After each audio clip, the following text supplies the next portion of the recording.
Hey y'all, look who came home. For those of you on YouTube land, you weren't aware, but our girl River got out and went on a vacation. She went roaming around the countryside. She ended up being caught in at a family's house about 3 miles from our house. She got out yesterday and she has been MIA since. Yes, Miss Andy. Yes, I was talking about River though, not you. But we're happy to say she's back at Chasing Dreams Homestead where she belongs.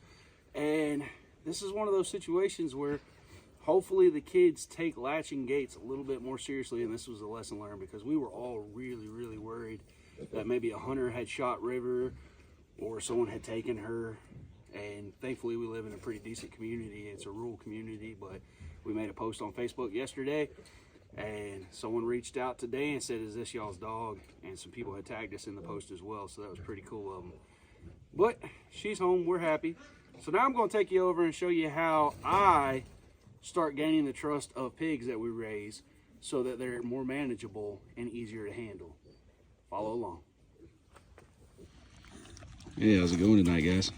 You see how skittish these boys are? So I'm going to show y'all what I generally do to start to get a pig to trust me. At this point right now, I've got their bowls pretty close. They're nervous. They're weary of me. We've been working on that home edition since we brought these guys home, and I have not had time to really sit out here. But pigs are naturally very curious animals. So what I'll do, as I get time, unfortunately I won't get time to come out here every day and do this for the next couple days.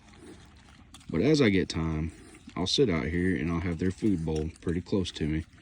They're food motivated like every other animal. And I'll just sit out here. And they'll get used to me being around. And then as time goes on, I'll reach out and scratch them a little bit behind their ear. And they'll run a little bit. They're not ready for that yet. If you notice I move my hand, they run. See, they're not quite ready yet. But in all fairness, this is the first night that I've actually been out here and sat with them. I need to start sitting with them. I definitely need this big boy on the left-hand side. My left, probably y'all's right. I don't know how to upload, but bigger, and he's going to be our boar. He's a Berkelista. He's Berkshire Mangolista. And I definitely need to get his trust because the last thing you want is a 400 or 500 pound boar that's just unruly and doesn't trust you and skittish, because they start running and they can really do some damage.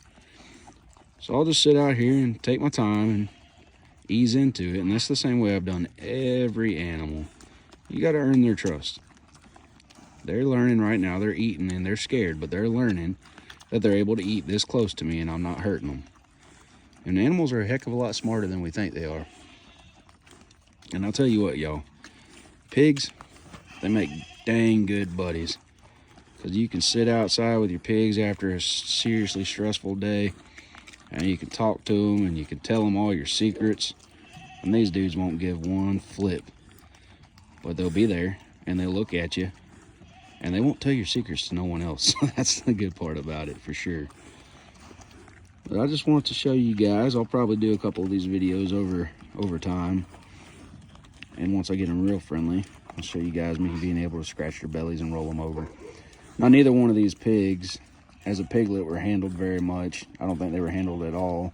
I could be wrong, but more often than not, they were probably just left with the sow until it was time to wean them, and then they got pulled.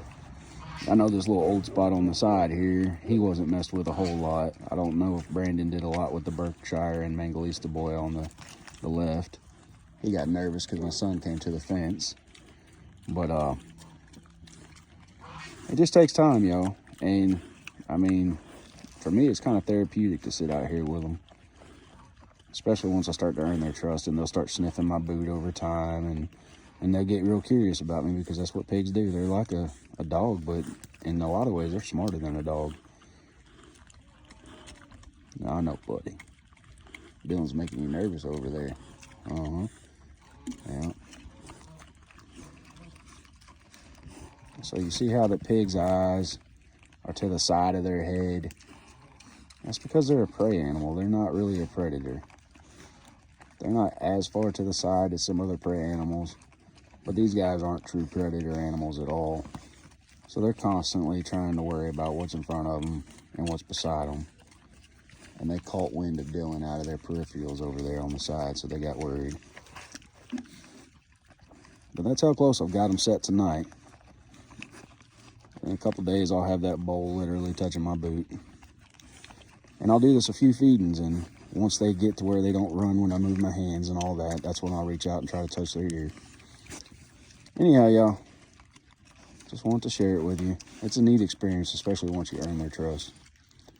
But as always, till next time, keep dreaming.